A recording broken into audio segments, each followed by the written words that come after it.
जय हिंद।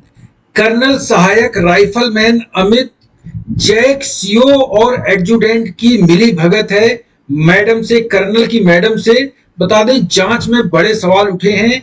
हमें अकेला छोड़ा, ये आरोप लगाया है जो अमित के पिताजी हैं उन्होंने। और बता दें, जांच में सवाल क्यों खड़े हो रहे हैं। सबसे पहले तो मैं बता दूं कि एक यूनिट होती है, जो यूनिट को तो कम से कम सपोर्ट करना ही चाहिए।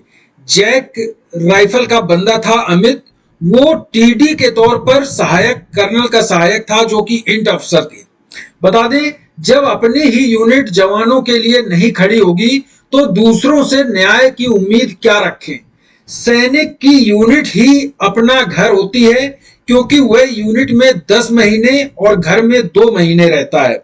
2 महीने की छुट्टी होती तब वो घर जाता है, बाकी पूरी जिंदगी उसकी यूनिट में ही कट जाती है।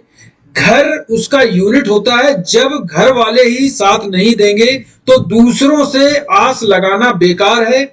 जांच जो की जा रही है 33 कोर के द्वारा की जा रही है, अब उनसे आस क्या लगाएं जब अपनी ही यूनिट साथ नहीं दे रही है। बात कर लेते हैं, जो अपनी यूनिट में ही जो जवान है उनको न्याय नहीं मिलेगा तो दूसरी यूनिट से हम क्या उम्मीद करें। बता दें, जैक राइफल जो है जम्मू कश्मीर राइफल, जिसमें तैनात थे जो अमित हैं, राइफलमैन अमित, और वो टीडी के तौर पर गए थे। अब उनके पिताजी ने बड़े आरोप लगाए हैं, कहा है कि हमारे यूनिट के सीओ और एडजुटेंट को सब पता है और वो मिली भगत है। उन्होंने आरोप ये भी लगाए हैं, मैं आपको पूरा बता देता हूं क्या आरोप लगाए हैं। उन्होंने आरोप लगाए हैं कि जो कर्नल है उनकी मैडम है और 10 लोग और मिले हुए हैं इसकी हत्या के पीछे, तो वो आरोप लगाया। दूसरा कहा है कि राइफलमैन अमित सिंह की जांच की कोई भी जानकारी अभी तक नहीं दी गई है। राइफलमैन अमित के पिताजी ने इस्माइल टीवी जेडके से कहा है कि 33 कोर ने कहा था कि कोर्ट ऑफ इंक्वायरी हो रही है, हम 4 दिनों में राइफलमैन अमित की जांच करके उसे न्याय दिलाएंगे। लेकिन 12 दिन बीत चुके हैं, कोई खबर नहीं आई है। उन्होंने कहा कि यूनिट जांच पर हम भरोसा नहीं कर सकते हैं, हमें केवल सीबीआई जांच से इंसाफ मिल सकता है। जिस यूनिट के अफसर की मैडम ने ये काम किया है, वो यानी कि जिस यूनिट के मैडम ने ये काम किया हो, उस यूनिट के अफसरों की जांच पर भरोसा नहीं है हमें, ये उनके पिताजी ने कहा है। 10 दिनों से बात हमारी बात नहीं किसी से हो पाई है। 33 कोर के कुछ बंदों से पहले बात होती थी, अब उनके सभी के फोन बंद आ रहे हैं। इसका मतलब कुछ गड़बड़ है, जरूर बंदों के फोन जब्त कर लिए गए हैं। कोई ऐसी जानकारी जो जांच से संबंधित जानकारी है बाहर लीक ना हो जाए, उनके फोन बंद कर लिए गए हैं, ये उनके पिताजी ने आरोप लगाया है। और बता दें, हत्या से पहले अमित सिंह ने अपनी यूनिट के सीओ और एडजुटेंट को सारी बात बताई थी। सहायक में क्यों नहीं वो रहना चाहता है, क्यों वो यूनिट आना चाहता है, क्या आरोप थे जो उनके फादर को बताए थे, वही आरोप सीओ और एडजुटेंट को बताए थे।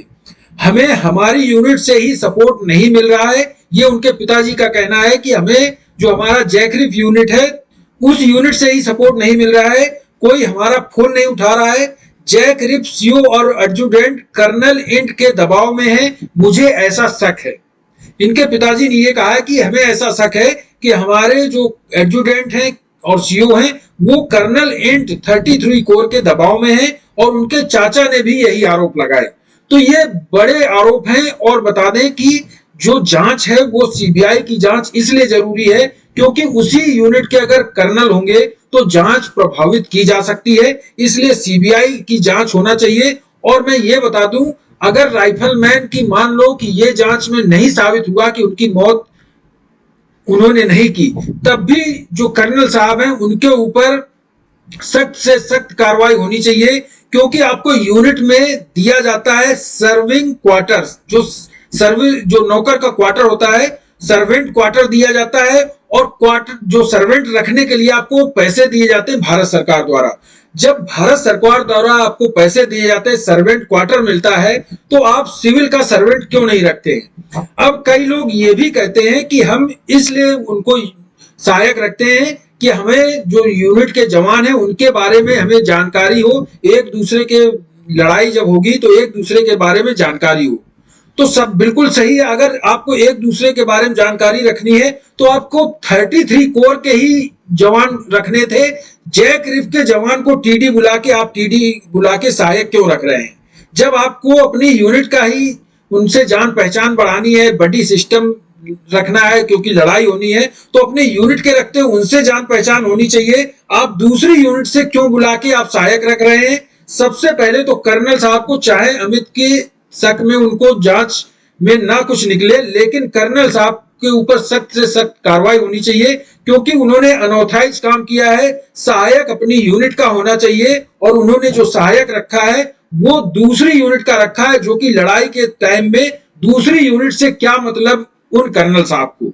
अपनी यूनिट के जवानों से मतलब होना चाहिए तो अपनी यूनिट के सहायक रखने चाहिए, दूसरी यूनिट के क्यों रखे? आप भी कमेंट करें और वीडियो को ज्यादा से ज्यादा शेयर करें जिससे कि ये बात सभी को पता चले। थैंक यू, जय हिंद।